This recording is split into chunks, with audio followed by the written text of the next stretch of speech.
Ang tulay na tinaguriang tagpuan sa bayan ng Siargao ay kilala hindi lang sa malalaking alon kundi sa mga dayuhang nagkukumpulan, mga puting balat, mapuputing ngipin, at mga kwentong pang-ibang bansa. Dito nagkukumpulan ang mga dalagang Filipina, naghahangad ng AFAM, a foreigner around Metro, na mag-aahon sa kanila sa kahirapan. Isang gabi, may nakita si Althea, isang dalagang dayo din sa Siargao. Turista sa lugar na hanap ay mga dayuhan upang maging kabiyak sa buhay. Nabalitaan kasi ng dalaga na sa lugar na ito, marami ang nakakahanap ng true love sa piling ng mga foreigners na dinala sa ibang bansa. Umasenso at nag-ahon sa hirap sa maraming kababaihan, doon iyon tsismis na nasagap niya, kaya siya nagpasyang bumisita sa lugar. Mula sa tulay na tanaw niya ang isang lalaking may ginintuang buhok na nakatungo at tila malungkot na nag-iisa sa batuhan. May kakaibang itsura ito kaya't lihim na nilalait at pinagtatawan ng mga kababaihan. Kakaiba. Mukhang syokoy, balingting ang tawanan ng mga babae nang makita nila ang lalaki. Hindi ito tulad ng mga gwapong kanong nakasanayan nila. Bagamat matipuno ang pangangatawan, ang balat nito'y magaspang na parang kaliskis, pero kumikinang sa liwanag ng buwan, sa laginto ang buhok, at ang mga matay kulay lunti ang dagat na nanlilisik.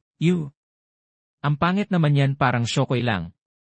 Bulong ng isa. Umiiwas ang lahat ng babae, maliban kay Althea na nahihiwagaan sa lalaki. Lumapit si Althea, naakit ng kakaibang kislap sa dibdib ng lalaki. Ang tawag sa akin ay Ragat. Ani nito, nangungusap sa wikang parang awit ng alon, hindi Ingles, hindi rin purong Tagalog. Ngunit naintindihan siya ng isip ni Althea. Para siyang kinakausap gamit ang telepathy o utak lamang. Hari ako sa kaharian sa ilalim ng dagat, pagmamalaki nito, habang nilalaro-laro ang hawak na kwintas na perlas. Nais mo bang mamasyal sa aking palasyo?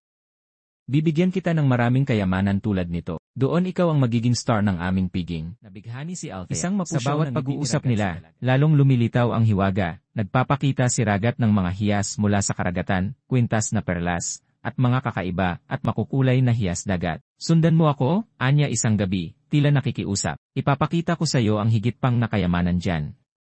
Ibabaon kita sa bundok ng hiyas kung iyan ang iyong nais. Hinalikan ni Ragat si Althea bago sila tumalon ng sabay sa dagat. Tila may kakaibang hangin ang ipinasa nito sa bibig ng dalaga. Dagling sumunod si Althea, akalay lulutang sila sa ibabaw, ngunit pabulusok silang naglaho sa kailaliman. Sa ilalim, nagningning ang isang palasyong gawa sa mga buto ng barko at korales. Narito ang kaharian ko.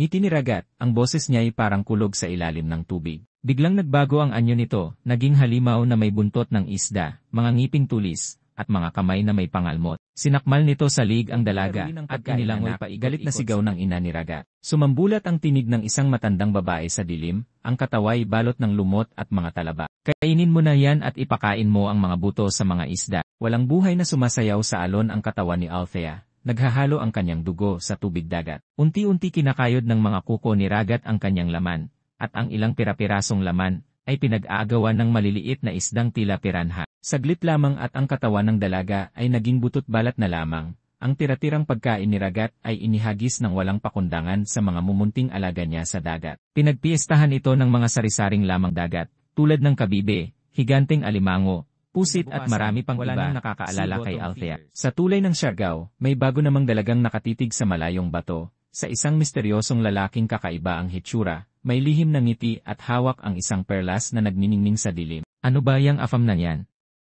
Mukhang syokoy naman. Hagikik na tawanan ng mga dalaga sa dalampasigan. Sige lang. Sige lang. Papasok din kayo sa bitag ni Ragat, ang aming AFAM. Mamaya kayo naman ang aming pagpipiestahan.